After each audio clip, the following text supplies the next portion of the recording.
നമസ്കാരം പ്രിയ പ്രേക്ഷകർക്ക് പേജ് റോഡിലേക്ക് സ്വാഗതം. അമേരിക്കയുടെ B-2 ബോംബർ വിമാനം ലോക ശ്രദ്ധ ആകർഷിച്ചത് ഈ അടുത്താണ്. പെരഗ്രിൻ ഫാൽക്കൺ എന്ന പക്ഷിയുടെ രൂപസാദൃശ്യമാണ് B-2 ബോംബറിന്. ആ വിമാനത്തിന്റെ സവിശേഷതകൾ വിവരിക്കുന്ന വീഡിയോകൾ തന്നെയായിരുന്നു നമ്മുടെ സമൂഹ മാധ്യമങ്ങളിൽ ഈ അടുത്ത കാലത്തൊക്കെയും. എന്നാൽ ഇപ്പോൾ നമ്മുടെ രാജ്യവും ഒരു ബോംബർ വിമാനത്തിനുള്ള തയ്യാറെടുപ്പുകൾ നടത്തുകയാണ്. ലോകത്തിലെ ആദ്യത്തെ 12,000 കിലോമീറ്റർ ക്ലാസ് തദ്ദേശീയ ബോംബർ വിന്യസിക്കാനുള്ള പദ്ധതി ഇന്ത്യ മുന്നോട്ട് വയ്ക്കുന്നു. പറക്കലിൽ ഇന്ധനം നിറയ്ക്കാതെ തന്നെ ലോകത്തിലെവിടെയും ഈ ultra long range strike aircraft അഥവാ ULRA അൾട്രയ്ക്ക് ആണവ അല്ലെങ്കിൽ പരമ്പരാഗത പേലോഡുകൾ എത്തിക്കാൻ കഴിയുന്ന ഒരു സ്റ്റെൽത്തി സ്വിംഗ് വിങ് പ്ലാറ്റ്ഫോമാണ്. 2032-35 വർഷത്തിൽ ഇതിന്റെ പ്രോട്ടോടൈപ്പ് തയ്യാറാവുകയാണെങ്കിൽ ബോംബർ വിമാനങ്ങൾ പ്രവർത്തിപ്പിക്കുന്ന മറ്റു രാജ്യങ്ങളായ അമേരിക്ക, റഷ്യ, ചൈന എന്നിവയ്ക്കൊപ്പം ഇന്ത്യക്കും ഒരു സ്ഥാനം ഇക്കാര്യത്തിൽ ഉണ്ടാകുമെന്നതാണ്.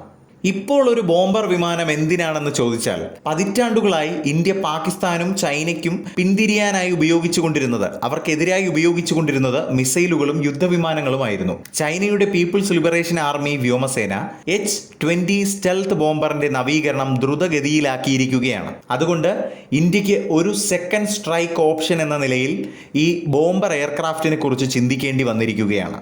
ഇനി അൾട്രാ ലോങ് റേഞ്ച് സ്ട്രൈക്ക് എയർക്രാഫ്റ്റിന്റെ ഡിസൈനും പ്രകടനവും പരിശോധിക്കുകയാണെങ്കിൽ, റഷ്യയുടെ Tu-160 ബ്ലാക്ക് ജാക്ക്, അമേരിക്കയുടെ B-21 റൈഡർ എന്നിവയിൽ നിന്ന് പാഠങ്ങൾ ഉൾക്കൊള്ളുന്ന ഒരു ഹൈബ്രിഡ് എന്നാണ് ഉദ്യോഗസ്ഥർ അൾട്രയെ വിശേഷിപ്പിച്ചിരിക്കുന്നത്. Tu-160യെ പോലെ 12,000 കിലോമീറ്റർ പറക്കൽ സമയത്ത് ഇന്ധനം കത്തിക്കുന്നത് കുറയ്ക്കാൻ പ്രത്യേക സജ്ജീകരണങ്ങൾ ഇതിലുണ്ടായിരിക്കും. അതേസമയം ലക്ഷ്യങ്ങൾക്ക് മുകളിലൂടെ അതിവേഗത്തിൽ പറക്കാനും ഇവയ്ക്ക് സാധിക്കും. അമേരിക്കയുടെ B-21ന്റെ കണക്കാക്കിയ 9,300 കിലോമീറ്ററിന് മുകളിലായാണ് അൾട്രയുടെ പറക്കൽ റേഞ്ച് സജ്ജീകരിച്ചിരിക്കുന്നത്. അതുപോലെ റഡാർ റേഞ്ചിൽ പെടാതെ പറക്കാനുള്ള സജ്ജീകരണങ്ങളും അൾട്രയിൽ ഉണ്ടാകും.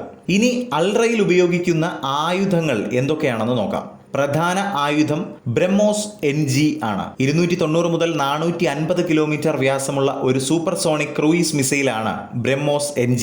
ഇതിൽ 4 റൗണ്ടുകൾ വരെ ഉള്ളിൽ സൂക്ഷിക്കാം. അഗ്നി 1P ഷോർട്ട് റേഞ്ച് ബാലിസ്റ്റിക് മിസൈലുകൾ, ലേസർ ഗൈഡഡ് ബോംബുകൾ, ആന്റി റേഡിയേഷൻ മിസൈലുകൾ എന്നിവയ്ക്കായി ബോംബ് ബേ വലുപ്പം മാറ്റുന്നുണ്ടെന്ന് പ്രതിരോധ ഗവേഷണ വികസന സംഘടനയായ DRDO വൃത്തങ്ങൾ അറിയിച്ചിരിക്കുകയാണ്. ഇനി USA, റഷ്യ, ചൈന പോലുള്ള രാജ്യങ്ങളുടെ ബോംബറുകളുമായി നമ്മുടെ ഇന്ത്യയുടെ അൾട്ര താരതമ്യം ചെയ്യുന്നതാണ് ഈ ഒരു ടേബിൾ.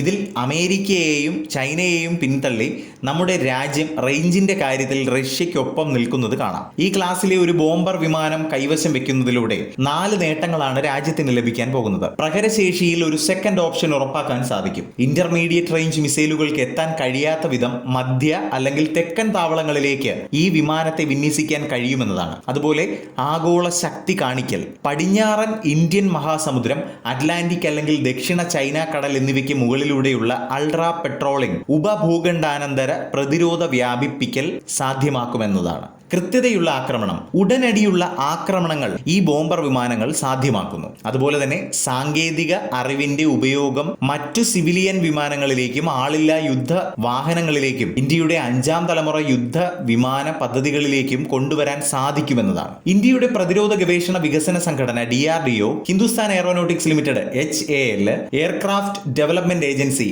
ADA എന്നിവയുടെ നേതൃത്വത്തിൽ ദേശീയ മുൻഗണനയുള്ളൊരു പദ്ധതിയാണിത്.